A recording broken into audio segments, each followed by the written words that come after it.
I think he just thought, you know what? Because he come out, he started praying. I think it was the second round. After the first two rounds, man come out doing the side of the cross.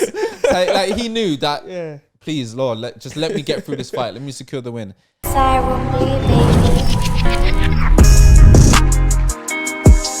Oleksandr Usyk, 12-round unanimous points decision over Derek Chisora. I'm gonna just say it, yeah. 117, 112, just wrong. Yeah, wrong. I agree. I gave Chisora 5 rounds. I gave him 4 rounds. I thought 6 rounds a draw. I wouldn't have been shocked. Really? 100%. Oh. Nah. To me, that would have been a bad decision.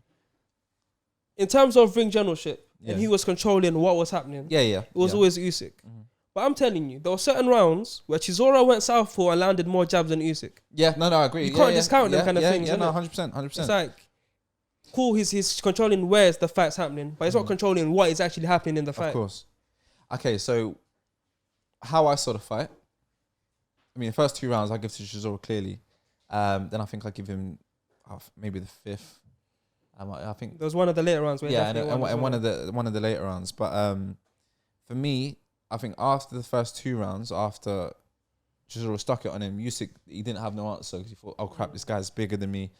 You see, the weight made a big difference. Yeah, the weight was a big difference. But once Chisora started to gas a little bit, Usyk was just moving around, popping and moving. Chisora was landing the bigger shots, but they was landing on the glove.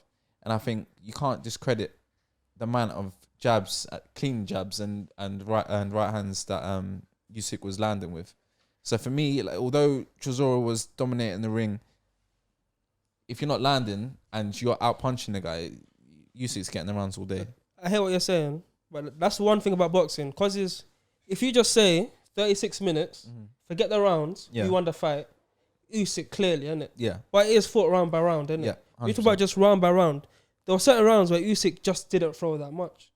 Yeah. Didn't throw that much. He was pacing himself. And to be honest with you, I think everyone talks about how much of the greatest boxer, one of the greatest boxers of our generation, and how smart Usyk is. If you looked at it, Usyk, he capitalized on Chisora getting tired. Yeah. He knew that all I have to do, this guy's too big, the lactic acid is going to kick in, and then all I have to do is just keep outpointing you. But then the one thing that shocked me is that coming towards the later rounds now, Usyk was clearly winning, but he started to back Chisora up and started to force the pace. And to be honest with you, to me, I thought he was looking to close the show the way it was going, especially when Chisora started to be on against the ropes and stuff. I think one of the rounds, I don't know if it was round 7 or 8, I think he hurt Chisora. End of round 7 and round 8. Yeah. I think he might have been due to fatigue, but I think the bell come at the right opportunity for Chisora to get himself back together. But I think going forward for Usyk, it's very interesting because he can campaign at heavyweight. I think mainly because of the fitness levels of heavyweight boxing. But I think when you come against the big guys like Fury, Joshua, I think I can't see him doing it. Fury, he's going to hold the pace for 12 rounds. He's going to outbox him. He's not going to, he's not going to get on the inside. He's a switch hitter. I can't see him doing it against Fury. And then again with AJ, I think AJ bullies him on the inside. Because AJ is going to let his hands go a lot more than Chisora. And he's got a better shot than Chisora.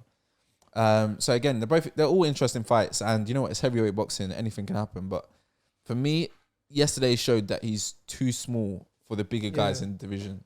But he can wear them down through the amount of his foot movement and the pressure. For me, the biggest side of things is what you said. Chisora, he didn't try to pace himself. He didn't even think of 12 rounds. He just thought, I'm going to go in there.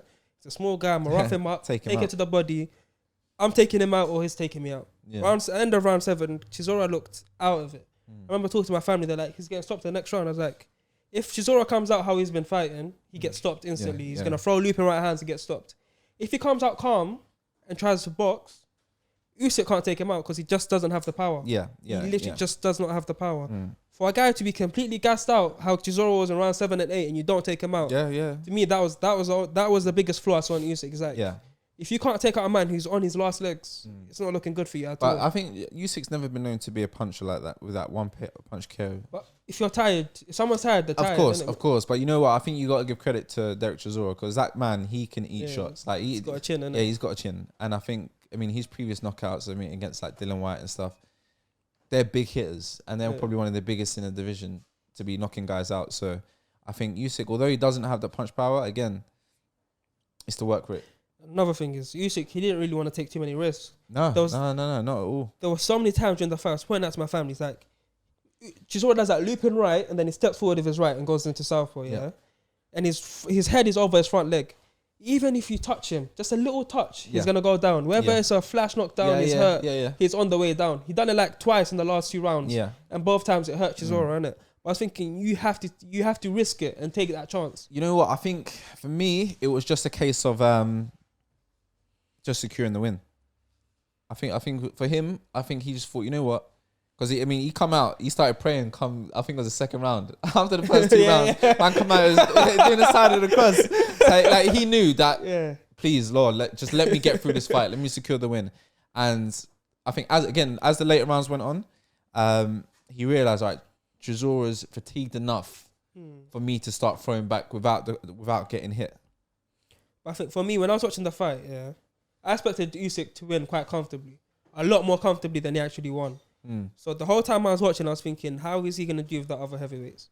If you don't want to take risks to knock out Chisora, and you're going in there with Anthony Joshua, who the reason they chose Chisora, A, he's got the weight, B, he's shorter than Usyk, and the fan base as well. Of course, what I'm saying in terms of, I don't think Usyk cares about that. I think in terms of but in terms of marketability and stuff.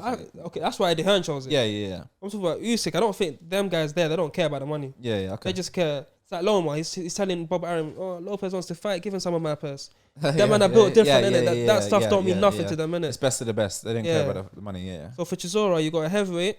He's got the weight. But he doesn't have the height. Doesn't have the reach. Of course, he's got power, but he's, like you said, he's not a Joshua, he's not a Wilder. He hasn't got that knockout power, innit? Yeah. And he hasn't got the skills. Yeah. So it's like, let's just get a feel for the weight. But in terms of skills, in terms of someone who's winging punches like that and you can't punch with him, if you can't punch with Chisora, you're not punching with Joshua. Yeah, no, 100%. You're not even punching with Povetkin. Yeah, so that's you know what I mean, innit? Like if you can't punch with these guys, you're not gonna win. So that's what I'm saying. For going forward to fight the other guys, if you're not taking them risks with Chisora, I just don't see how he beats any of the other guys.